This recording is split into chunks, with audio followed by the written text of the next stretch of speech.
jamaah yang dirahmati Allah Ta'ala. Sebelumnya saya mohon maaf, malam ini kajiannya spesial ya, tidak seperti hari-hari biasanya.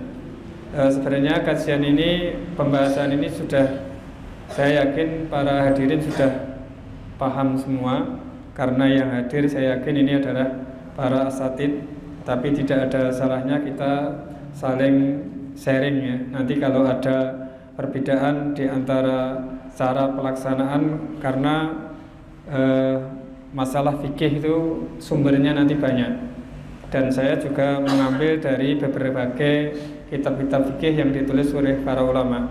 Di antaranya saya menggunakan rujukan dari Minhajul Muslim yang ditulis oleh Abu Bakar Jabir Al-Jazairi, juga kitab fikih Bulughul Maram, juga di dalam kitab fikih sunnah, juga menggunakan Bidayatul Mujtahid.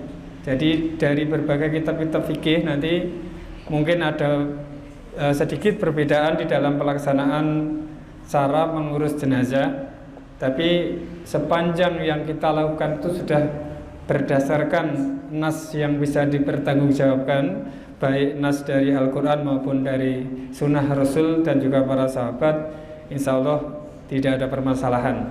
Jadi kalau mungkin nanti di dalam pelaksanaan perawatan jenazah ada perbedaan, kita saling tasamuh, kita saling menghormati. Hadirin yang dirahmati Allah Ta'ala, kenapa kita harus memahami tentang fikih janaiz? Karena ini termasuk hakul muslim ala muslim, hak setiap orang Islam terhadap orang Islam yang lainnya, dan ini hukumnya fardu kifayah. Jadi kalau tidak ada seorang muslim pun yang mau mengurus tentang urusan jenazah, maka seluruh kaum muslimin akan menanggung dosanya. Tapi kalau sebagian dari kaum muslim ini sudah ada yang melaksanakan, maka kewajiban yang lain sudah tergugurkan. Maka setiap kita seorang muslim, baik laki-laki maupun perempuan, harus mengetahui tentang bagaimana cara merawat jenazah.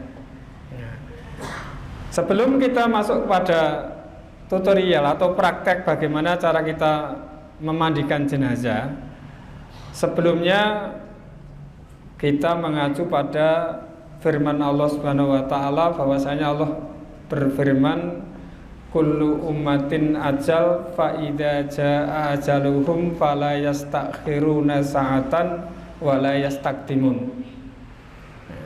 Kullu ummatin ajal, setiap umat, atau di ayat yang lain kullu nafsin, setiap jiwa pasti mengalami ajal. Ajal itu batasan waktu. Jadi ajal itu batasan waktu, bisa batasan waktu usia, bisa batasan waktu kanugrahan atau fadilah dari Allah Ta'ala, kenikmatan, bisa juga batasan waktu umur kita sudah dipanggil oleh Allah Subhanahu wa taala. Setiap manusia, setiap umat pasti akan mendatangi atau mendapati yang namanya ajal.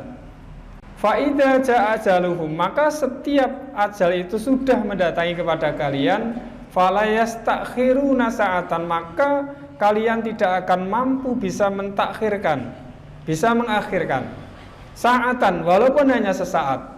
Wala yastaqdimun, dan kalian juga tidak mampu untuk memajukan walaupun sesaat.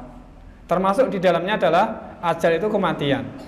Jadi kalau kematian itu sudah datang, kontrak kita sudah habis, waktunya sudah selesai, maka manusia tidak bisa mentakhirkan, mengakhirkan sesaat, dan juga tidak bisa memajukan sesaat. Dan pasti saat itu juga datang yang namanya ajal atau kematian.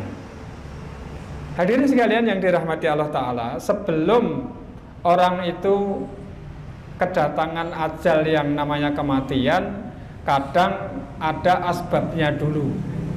Orang mau mati itu kadang ada asbabnya. Asbabnya kadang sakit, kadang kecelakaan, atau kadang tanpa asbab. Semua adalah rahasia Allah Ta'ala. Jadi tidak ada satu orang pun yang mengetahui tentang kapan manusia itu akan datang ajalnya. Nah, di sini sebelum kita masuk kepada bagaimana cara kita merawat jenazah setelah manusia itu mati atau meninggal, ada baiknya ketika kita menghadapi saudara kita atau keluarga kita atau orang tua kita ketika sedang ditimpa yang namanya sakit. Kalau saudara kita, keluarga kita atau orang tua kita sakit, maka langkah yang pertama kita adalah merawat, mengobati, ya, baik pengobatan secara medis ataupun pengobatan yang disyariatkan oleh Islam, yaitu dengan cara ruqyah yang disyariatkan oleh Rasulullah SAW. Nah, dan ketika ada saudara kita, keluarga kita, atau kawan kita, atau siapa saja yang kita kenal itu sakit, maka hakul muslim ala muslim, hak seorang muslim kepada muslim yang lain adalah kita menjenguknya. Menjenguk, kemudian mendoakan, kemudian menghibur, ya. Jadi kalau kita ada saudara kita yang sedang sakit itu kita jenguk. Nah, saat kita menjenguk, kata Rasulullah, ketika kita itu menjenguk orang sakit, maka saat itu akan didatangkan 25.000 malaikat yang mendoakan orang-orang yang sedang menjenguk orang sakit. Luar biasa. Jadi mari kita pahami ini tentang bagaimana kita hak seorang muslim terhadap muslim yang lain, ya. Ketika kita datangi, kita menjenguk orang sakit, yaitu kita mendoakan kesembuhan dan juga menghibur. Jadi kalau kita menjenguk orang sakit, jangan cerita tentang penyakit yang diderita. Misalnya kita jenguk orang sakit yang kena stroke, kemudian kita menjenguk terus cerita teman kita stroke kemarin juga mati. Itu nyenggak ya, enggak boleh. Tapi kita menghibur, harus kita hibur, kita besarkan hatinya, biar secara psikis dia bangkit untuk minta kesembuhan kepada Allah Ta'ala. Kemudian kita doakan dengan doa-doa yang muktabar dari Rasulullah SAW. Nah, tetapi kalau saudara kita atau keluarga kita atau orang tua kita sakitnya itu sudah kronis atau mungkin sudah parah, ya, sudah kalau stadiumnya itu sudah stadium 5 atau mungkin 6 atau berapa, ya, pokoknya sudah parah sekali, ya. Kemudian harapan untuk sembuh secara medis sudah tidak bisa diharapkan, maka langkah-langkah keluarga atau anak, istri atau suami atau keluarga dekat itu harus tahu bagaimana ketika saudara kita atau keluarga kita sakit sudah parah, ya, sudah secara medis mungkin sudah tidak bisa diharapkan untuk kesembuhannya. Maka ada langkah-langkah di dalam Islam, ya, yang diajarkan oleh Rasulullah SAW ketika saudara kita atau keluarga kita atau orang tua kita itu sakit sudah parah, sudah diambang sakaratil maut, ya, sudah diambang sakaratil maut, maka posisinya ketika dia tidur itu harus diatur di dalam Islam. Nah, jadi kalau saudara kita atau keluarga kita yang sakit itu sudah diambang sakaratil maut, sudah ada tanda-tanda untuk mendekati sakaratil maut, maka posisi tidurnya si pasien itu diatur di dalam Islam, yaitu ditelentangkan kepalanya di sebelah utara, ya, di sebelah utara seperti ini, ya, seperti ini. Nah, maksudnya apa? Kalau waktu-waktu sholat, biar dia bisa berbaring ke sebelah menghadap kiblat seperti ini, ya. Kalau dimungkinkan, ya, kalau dimungkinkan. Tetapi kalau tidak dimungkinkan, boleh juga tidurnya itu mengarah, misalnya kepalanya di sebelah timur dan kakinya di sebelah barat. Kalau tidak dimungkinkan, tetapi kalau dimungkinkan, kita mengikuti sunnah Rasul, ya. Kalau saudara kita atau keluarga kita ada yang sakit sudah mendekati ajal, mau mendekati sakaratil maut, maka cara meletakkannya seperti ini, diujurke ngalor, ya, diujurke ngalor, biar nanti kalau waktu sholat bisa berbaring menghadap ke arah kiblat. Kemudian kalau sudah seperti ini, ya, ada disunahkan di dalam Islam, ya, kalau keluarga atau pasien atau orang yang sakit itu sudah sekaratil maut, maka sunnahnya di dalam Islam kita mentalkinkan. Talkin itu sebelum mati, ya, sebelum mati, maka kita disunahkan oleh Rasulullah SAW supaya kita mentalkinkan.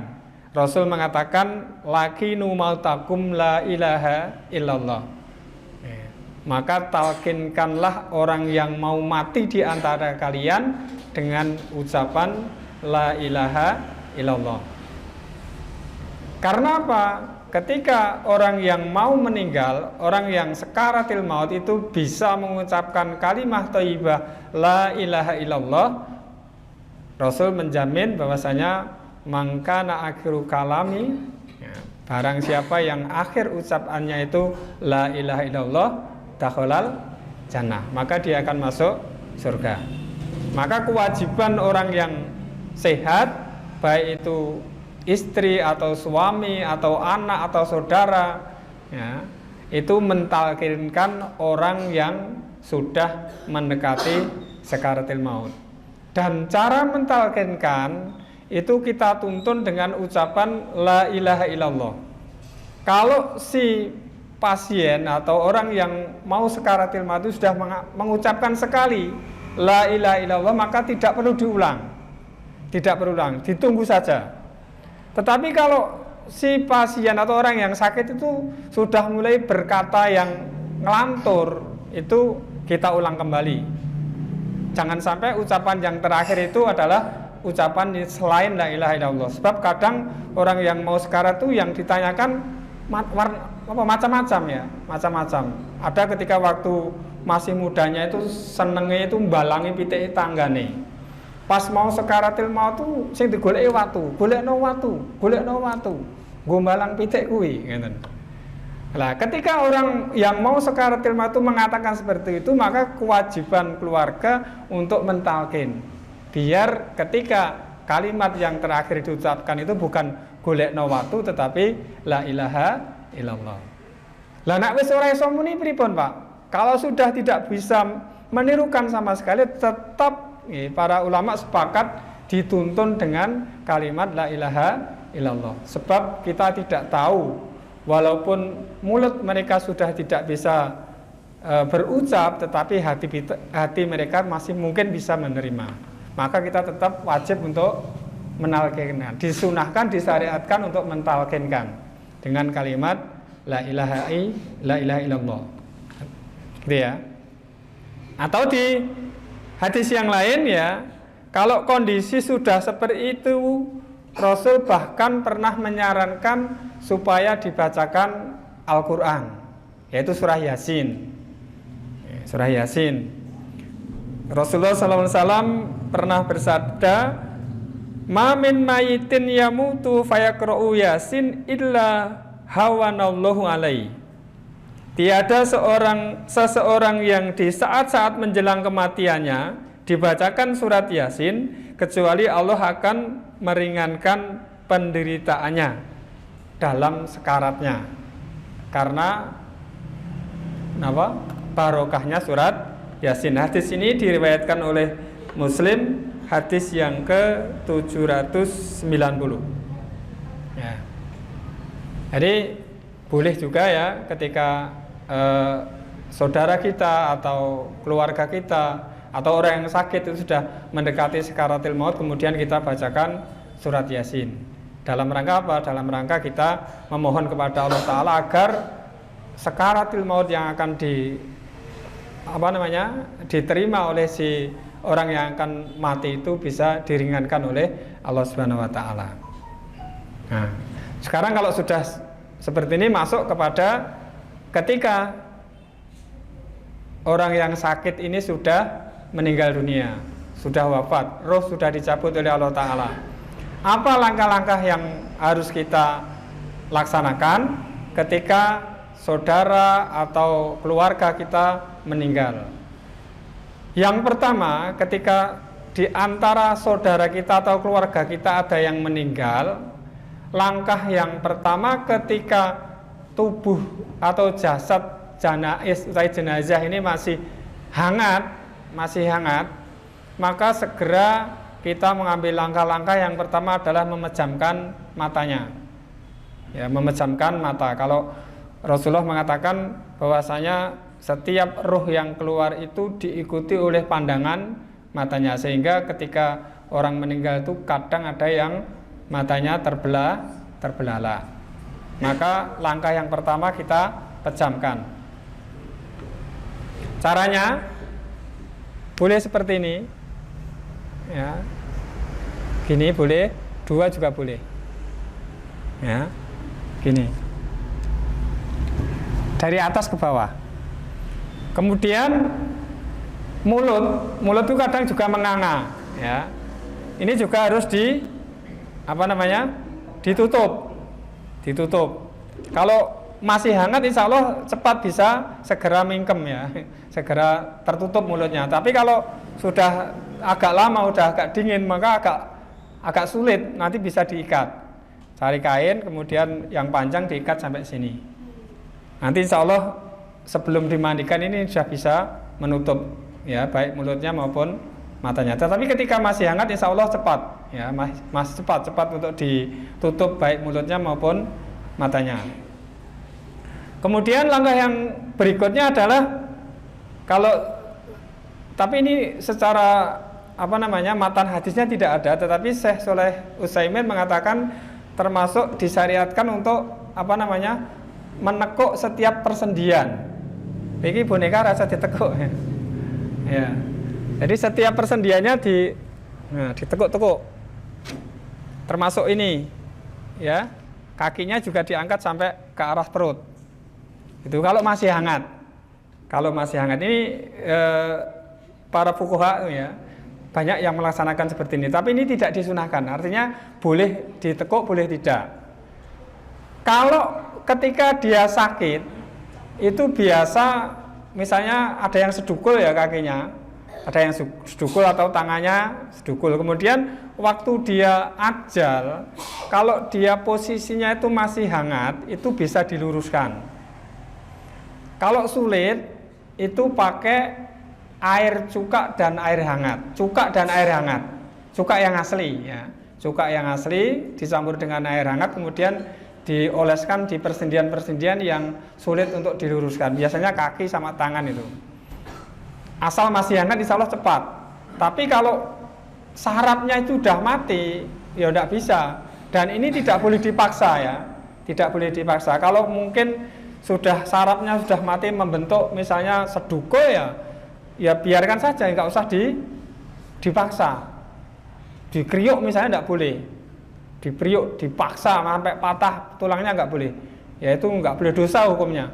Karena Rasulullah mengatakan mematahkan tulang mayat sama dengan mematahkan tulang orang yang masih hidup. Jadi tidak boleh diperlakukan, wah ini galiannya kurang dawa misalnya, terus ditekuk, tidak boleh, ya. Kalau kurang dawa, ya kudu didawake, nek kurang jembar kudu dijembarke, nggak boleh dipaksa.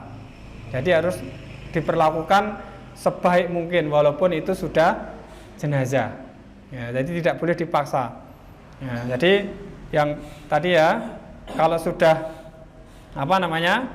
sudah kita tutup matanya, kita tutup mulutnya, sudah bisa terpejam, sudah bisa nutup mulutnya, kemudian tangan kaki sudah bisa tertata semuanya, maka kita masuk kepada bagaimana kita memandikan, langkah memandikan.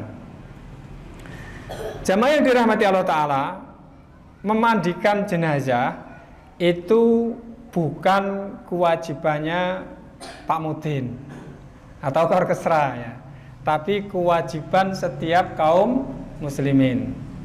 Sekali lagi bahwasanya ini hukumnya fardu kifayah. Maka setiap kita harus tahu, sebab kalau nanti setiap kita tidak paham tentang bagaimana cara memandikan jenazah, maka repot, nanti semua akan terkena dosa ya, akan terkena dosa kalau tidak ada yang melaksanakan. Maka setiap kita harus paham bagaimana cara memandikan jenazah. Dan Rasulullah menjanjikan kepada orang-orang yang memandikan jenazah itu, maka dia akan diberi ampunan ghufirallahu arba'ina marratan.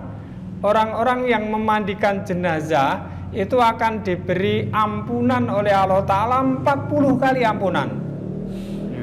Dan barang siapa mengkafani mayit, maka besok di hari kiamat dia akan diberi pakaian dari sutra, ya, sutra yang tebal dan sutra yang tipis. Jadi ada kematian ojo iren. Biasanya nek ada kematian tuh nek dijak ngerawat jenazah doiren, Pak Mudin wae, Pak Mudin wae. Nek sing mati bareng sak kelurahan genep ko 5, Pak Mudin klenger. Ya, jadi setiap kita harus tahu, setiap kita punya kewajiban. Jangan nunggu Pak Mudin. Ya, jadi setiap kaum muslim itu punya kewajiban yang sama. Ya. Jadi itu fadilahnya ya, fadilah atau keutamaan atau pahala yang dijanjikan oleh Rasulullah ketika kita mau merawat jenazah, mulai dari memandikan, kemudian mengkafani, kemudian nanti mensolatkan. Kalau kita datang ke sebuah takziah, kita merawat, kemudian kita mensolatkan, sampai mensolatkan saja kita sudah dapat pahala 1 qiraat. Kalau kita nanti mengantar sampai ke makam, kemudian Rasul menjanjikan kita akan mendapatkan 2 qiraat. 1 qiraat itu sebesar gunung Uhud pahalanya. Kalau kita datang sholat saja, ya, kita sudah mendapatkan 1 qiraat. Kemudian kalau kita mengantar sampai ke makam 2 qiraat. Lah ditambah kalau kita merawatnya, mulai dari memandikan, mengkafani, akan lebih banyak lagi pahala yang akan kita dapatkan. Dan ini tidak hanya berdampak pada orang yang merawat, tetapi juga akan berdampak kepada si mayit. Ya. Mayit ini kalau disolatkan oleh 40 orang kaum muslimin, maka dia akan mendapatkan syafaat, artinya dosanya akan terampuni ketika itu juga. Ya, jadi kalau semakin banyak yang mensolatkan, maka akan semakin banyak dosa yang diampuni bagi si mayit. Ya. Ma'asyiral muslimin, ikhwani wa ikhwati rahimakumullah. Kita sekarang masuk kepada bagaimana kita cara merawat atau memandikan jenazah. Sebelum kita memandikan jenazah, sebelum kita memandikan jenazah, itu yang pertama, ketika kita sudah posisi jenazah itu sudah betul-betul dalam kondisi yang sudah siap untuk dimandikan. Langkah yang pertama, kita membersihkan dulu, misalnya di mukanya atau di kakinya, di tangannya ada debu-debunya, kita bersihkan dulu. Nanti ini ada banyak perbedaan ya. Ada yang pertama itu disiram dulu 1 guyuran. Nanti baru dibersihkan, dicebokin. Tapi ada yang dicebokin dulu. Jenazah ini kita bangkitkan. Iki ra kena ditekuk ya. Kudune prakteke cah cilik. Sing wani sapa?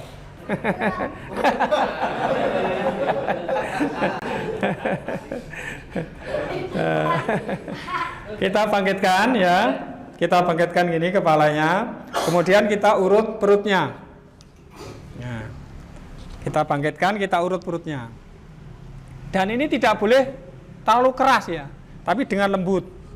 Makanya yang diwajibkan untuk memandikan itu pertama adalah suaminya atau istrinya atau anaknya, kemudian ke atas ya, ke atas dari suaminya itu ke atas, mbahnya terus ke atas ya. Kalau baru ke bawah anaknya, baru ke samping pamannya, seperti itu. Itu kalau yang diwajibkan memandikan, laki-laki untuk laki-laki dan perempuan untuk perempuan, kecuali suami istri. Kalau suami istri boleh. Kalau seorang perempuan memandikan jenazah anak kecil yang masih berusia 7 tahun ke bawah itu boleh. Boleh ya.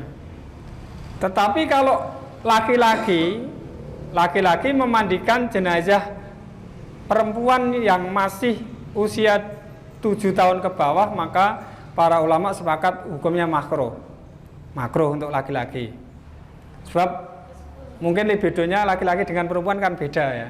Jadi nek wong lanang ngedusi cah cilik wedok sing umure 7 tahun midun iku dimakruhkan di kalangan para ulama. Tetapi kalau untuk perempuan boleh. Perempuan memandikan jenazah anak kecil yang masih berusia 0 sampai 7 tahun itu boleh untuk perempuan. Ya. Makanya supaya perlakuan terhadap jenazah ini lembut, tidak boleh kasar, tidak boleh tergesa-gesa, maka diperintahkan di dalam Islam adalah orang-orang yang memandikan itu adalah para keluarganya. Kalau bisa atau kalau mungkin mampu, kalau tidak bisa mencari orang yang bisa dipercaya, orang yang amanah. Ya, jadi kalau mungkin saudaranya, keluarganya tidak ada yang berani atau belum bisa atau mungkin ya karena sedang berkabung karena kesediaannya dia tidak mampu untuk melihat jenazah pasangannya atau keluarganya, maka boleh meminta kepada kaum muslimin tapi yang amanah. Artinya orang yang terpercaya. Sebab kenapa? Kadang kalau kita melihat orang yang kita minta untuk memandikan itu tidak amanah, orangnya tidak terpercaya, maka apa yang dilihat itu nanti bisa diceritakan kepada orang lain. Ya, sebab menceritakan aib jenazah itu hukumnya juga haram, nggak boleh. Nanti kalau yang memandikan itu bukan orang yang terpercaya, bukan yang amanah, lah kok delok misalnya, wah enek cewek aneh misalnya itu. Terus nanti cerita-cerita, itu haram, nggak boleh. Kalau mungkin ada yang zaman-zaman orang-orang yang tidak mengenal Islam itu ya, ada yang pakai tindian misalnya, ditindik misalnya. Itu tidak boleh diceritakan pada orang lain, maka orang yang diminta untuk memandikan selain keluarga itu kaum muslimin yang betul-betul terpercaya, yang benar-benar bisa dipercaya untuk menjaga amanah dari aib jenazah ini. Sebab fisik jenazah itu kan berbeda-beda. Kadang kalau sakitnya terlalu lama nanti ada yang luka sampai bolong-bolong. Kalau melihat seperti itu tidak boleh diceritakan sama sekali. Termasuk itu aib. Maka kita harus mencari orang yang terpercaya. Kalau mungkin dari keluarga tidak ada yang mampu. Ya. Jadi pertama sebelum dimandikan ya, kita bersihkan dulu bagian-bagian yang mengeluarkan kotoran. Kita pelirit perutnya pelan-pelan ya, sambil yang di bawah itu dikucur air. Pakai kaos tangan ya, dicebokin sini. Dicebokin sampai bersih. Kalau sudah bersih sudah. Dan kita niatnya adalah membersihkan. Jangan menghilangkan kotoran. Kalau menghilangkan kotoran kan di dalam perut jenazah itu pasti ada kotorannya. Sedangkan kita yang hidup aja ini perutnya kotorannya kok apalagi meneh mati. Tapi perintahnya kita membersihkan. Jadi yang tampak. Kan kadang ada orang yang berlebihan sampai anusnya itu dimasuki selang gitu. Nanti akan keluar terus, Pak. Kalau niatnya itu mengeluarkan kotoran, maka kotoran itu akan keluar terus. Tapi kalau niat kita membersihkan, sepanjang sudah bersih selesai. Ya, sudah bersih selesai. Kemudian kalau sudah bersih betul, ya di anusnya dan juga kemaluannya sudah bersih, sudah kita cebokin bersih. Kemudian sapu tangan kita lepas, jenazah kita diwudoni, sebagaimana wudunya orang sholat. Ya pertama kita siram ya pergelangan telapak tangan sampai pergelangan kanan dan kiri. Setelah itu muka tapi dengan dengan halus Pak ya. Ojo digurujuki tapi dengan halus. Ya, nanti hidung ini bisa ditutup dengan kapas dulu Pak ya. Dengan kapas dulu. Ditutup dengan kapas dulu, kemudian kita wudoni. Nah, setelah itu tangan kanan sampai siku, tangan kiri sampai siku. Harus 3 kali. Iya, seperti bagaimana wudhu, sebagaimana wudhu mau sholat, sama. Setelah itu mengusap sirah, sebagaimana kita mengusap sirah. Jadi dari sini. Nah, terus kita balikkan ke sini lagi. Terus telinga. Sama kalau kita sholat, wudhu mau sholat. Nah, setelah itu baru kaki kanan dulu sampai dua mata kaki. Nah, setelah itu kita setelah selesai kita wudhu ya, wudhu sudah selesai, insya Allah sudah mabuk semua. Kemudian kita siram. Ya, airnya kita siapkan. Nanti ada yang pakai bidara, ada yang pakai kapur barus. Ya, untuk yang kapur barus nanti untuk siraman yang terakhir. Ya, siraman yang terakhir itu pakai kapur barus. Kalau yang lainnya pakai daun bidara. Tapi sekarang udah diakali Pak, nggak pakai daun bidara tapi pakai sabun bidara. Boleh nggak? Ya boleh. Itu aslinya juga dari daun bidara tapi sudah yang menjadi ekstrak menjadi sabun ya. Tapi tetap abdolnya di airnya itu tetap pakai air kayak daun bidara ya, pakai daun bidara. Kemudian kita siram, kita pakai keramas ya Pak, keramas kayak sampo ya dengan halus. Tapi sebelah kanan dulu, sebelah kanan semua sudah sampai ketiak-ketiak semuanya, kuku-kuku ya. Kalau kuku ini panjang boleh dipotong, boleh tidak. Yang penting bersih. Ya. Kuku-kukunya ini boleh dipotong, boleh tidak. Ya, yang penting harus bersih. Ya, sebelah kanan dulu. Sebelah kanan. Terus diiringkan begini sebelah kanan semua. Ya. Kanan sudah selesai, baru sebelah kiri. Ya pakai sabun, ya pakai sabun.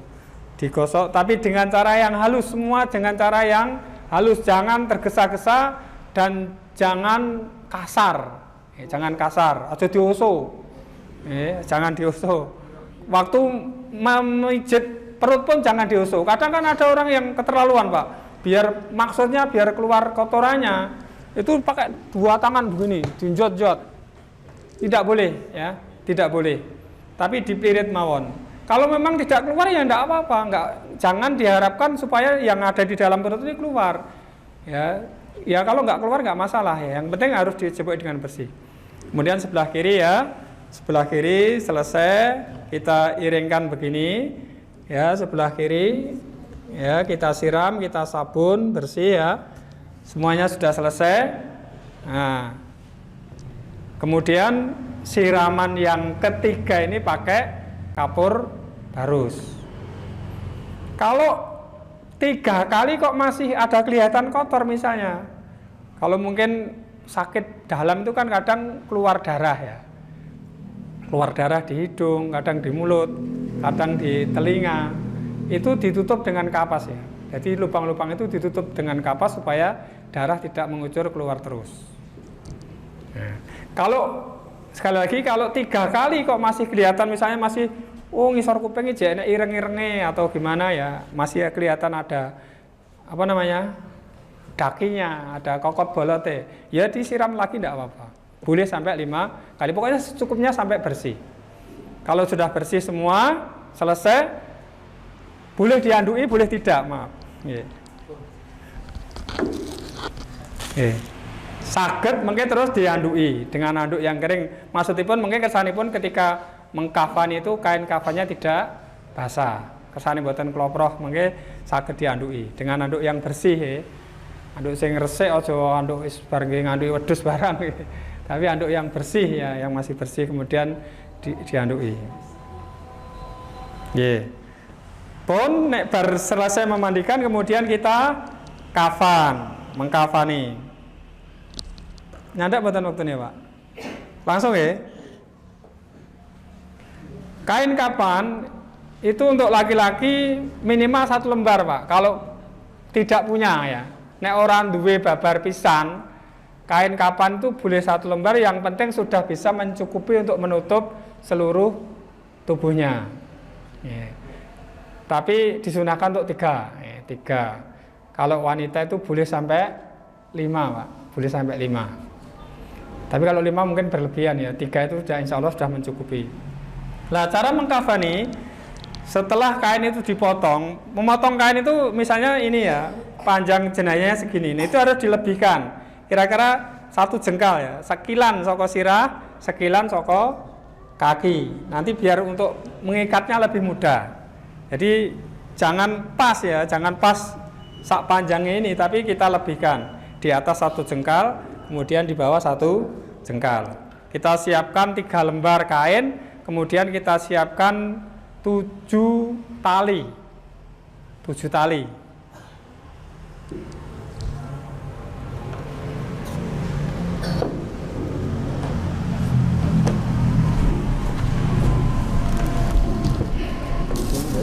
Hah? Ibu ya.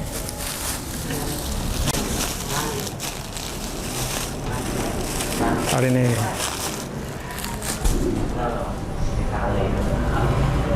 Ini ya, pokok ya.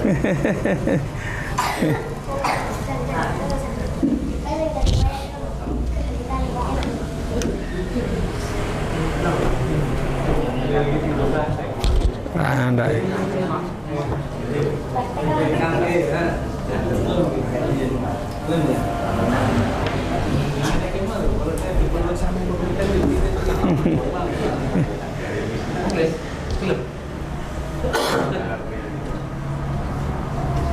Ciro Lupatmo 6 itu wes ngene.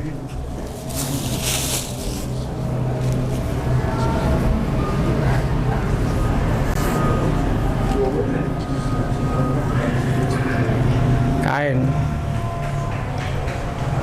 Miring napa lurus? bisa toh rene miring Oh, miring. ngene ron silang. Kainnya ini boleh disilang, boleh di apa namanya? Gitu. Ini piye jenenge? Lurus tapi nimpane tidak sama. Ngetrap. Ini Mas. Ini Dia lebih mudah. Ngetrap ini. Oh, ngetrap. Ya.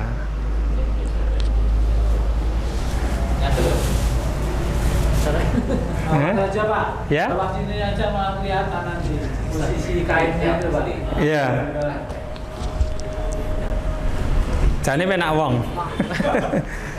Saya biasanya pakai orang ya, jadi lebih mudah.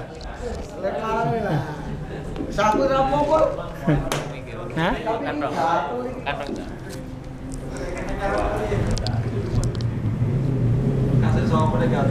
Gatal iki kok ora diganggu.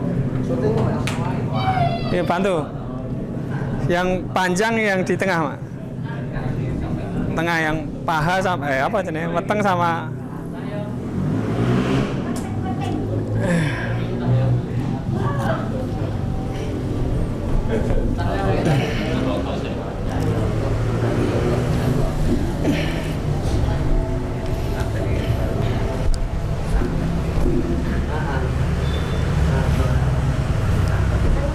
Ngetrap aja Mas. Ngetrap aja. Ya.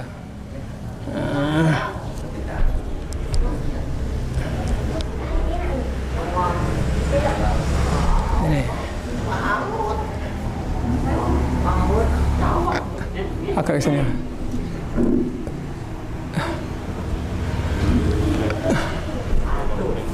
Boleh silang, boleh ngetrap.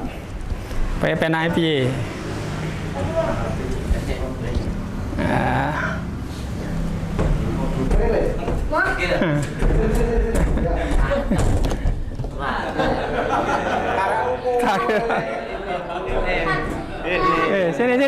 Sini.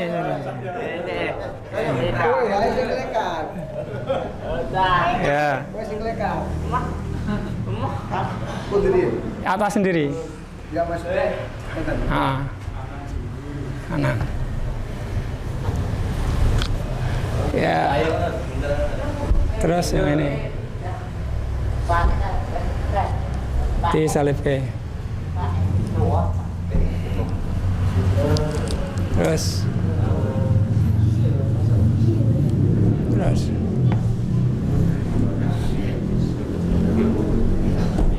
ujung tali di sebelah kanan, talinya semua di sebelah kanan.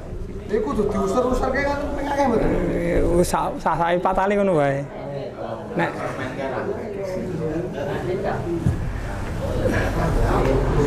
tali di sebelah kanan semua dia.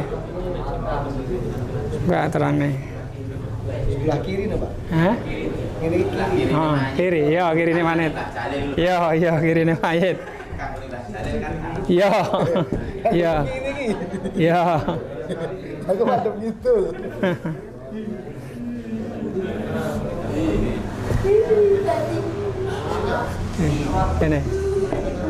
Kene, sangas.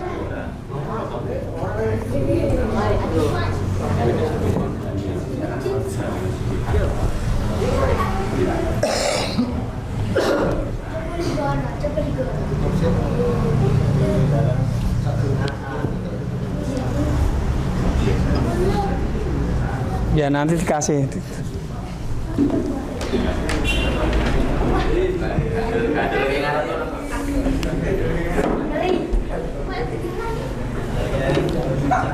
Ya, sebelum dibungkus di kafan, jadi setelah dikeringkan ya, dihandui, dikasih pewangi dulu.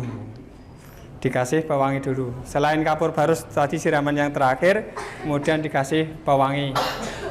Minyak wangi ya, minyak wangi. Tapi minyak wanginya yang bagus ya. Minyak wanginya yang bagus. Dikasih minyak wangi baik tubuhnya maupun juga kainnya. Kalau misalnya lubang-lubang seperti mulut, hidung, telinga, mata itu boleh dikasih kapas, boleh tidak. Ya, jadi ini tidak diwajibkan, tapi boleh dikasih, boleh tidak.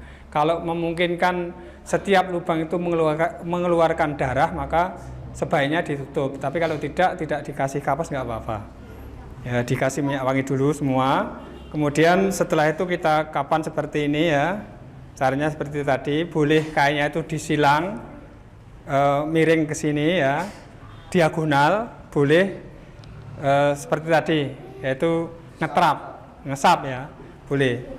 Nah, setelah seperti ini kemudian menyolatkan ya, sudah paham disolatkan. Setelah mensolatkan selesai, kemudian kita antar ke makam. Saat kita memasukkan jenazah ke dalam makam itu dari arah kaki, artinya masuknya kepala dulu tapi dari arah kaki, seperti ini. Masuk dari sini, jadi laharnya sini ya, masuknya dari sini. Ini masuk ke sini. Ya, bukan dari samping ya. Tetapi kalau tidak dimungkinkan ya boleh dari samping, dari sini juga boleh. Tapi memang syariatnya dari sini, dari arah kaki. Nah, dari arah kaki. Ya, nanti kan di bawah ada 3 orang yang menerima. Kelorongkan begini. Ya, kalau memungkinkan. Tapi kalau kadang banyak kijinge kadang-kadang ya, itu kesulitan ya boleh dari samping. Tapi syariatnya memang harus dari arah kaki. Nah, setelah masuk ke liang lahat, kemudian posisi ini diiringkan ke kiblat. Iring ke kiblat. Kalau di sini lahatnya kan ke bawah. Kalau tanah di Jakarta kan ngerong sana ya. Jadi langsung dimasukkan ngerong. Kalau di sini kan ke bawah. Lah, semua tali-tali ini harus dilepas. Makanya tali harus di sebelah kiri. Makanya di sebelah kiri. Maksudnya nanti biar mudah untuk melepaskannya. Semua harus dilepas. Memang syariatnya untuk dilepas, Pak ya. Jadi kita melepas tali-tali ini. Kita lepas semua. Kemudian bagian kepala ini kita buka. Kita buka agar apa? Pipi ini bisa menempel di tanah. Sebab syariatnya ketika kita memakamkan jenazah, pipi sebelah kanan ini harus menempel di tanah. Ya, makanya kita hadapkan ke kiblat, kemudian kita buka ini. Setelah ini menempel ke tanah, kita tutup lagi. Baru kita dihuruki. baru kita huruk. Ya, baru kita huruk. Nanti kita kasih sini ganjel ya. Kalau orang Jawa bilang apa? Gelu. Orang buatan kudu ganjil ya. Berapa saja yang penting ini orang gelimpang. Buatan gelimpang. Ya. Sudah ya, setelah itu baru kita tanam, kita kita uruk selesai. Ya, setelah selesai kemudian disunahkan untuk mendoakan. Kita doakan agar si mayit ini diberi kekuatan di dalam menghadapi pertanyaannya Allah. Ya, itu kita doakan. Ya, dengan doa-doa yang sudah diajarkan oleh Rasulullah SAW. Ya.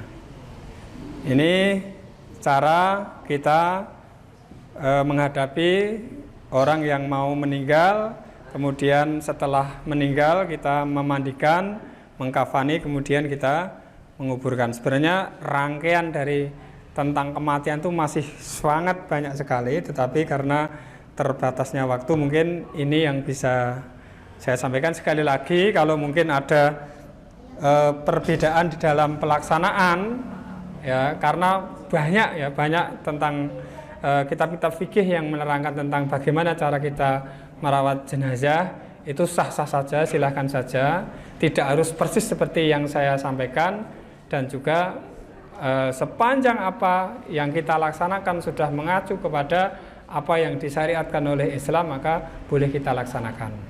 Ya, boleh kita laksanakan. Ya. Udah ya, mungkin ini yang bisa saya sampaikan karena sudah masuk waktu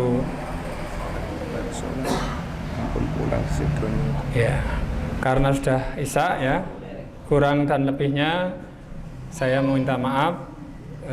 Semoga ini bermanfaat untuk mengisi kekosongan, karena ini di pekan yang kelima biasanya dicarikan dari luar, tapi ini dari dalam saja. Mudah-mudahan ada manfaatnya. Kurang dan lebihnya saya mohon maaf. Aku qouli hadza wa nastaghfiru li wa lakum wa li sairil muslimina min kulli dzambin innahu wal ghafurur rahim. Mari kita akhiri dengan kafaratul majlis bersama-sama. Subhanakallahumma wa bihamdika asyhadu an la ilaha illa anta astaghfiruka wa atubu ilaik. Sebelumnya saya sampaikan pengumuman, setelah sholat isya berjamaah, semua jamaah dimohon jangan pulang dulu. Ada doorpress dari panitia, ada kabar baik dari panitia. Sekali lagi saya mohon semuanya setelah sholat isya jangan pulang dulu, nunggu kabar baik dari panitia. Sekian, assalamualaikum warahmatullahi wabarakatuh.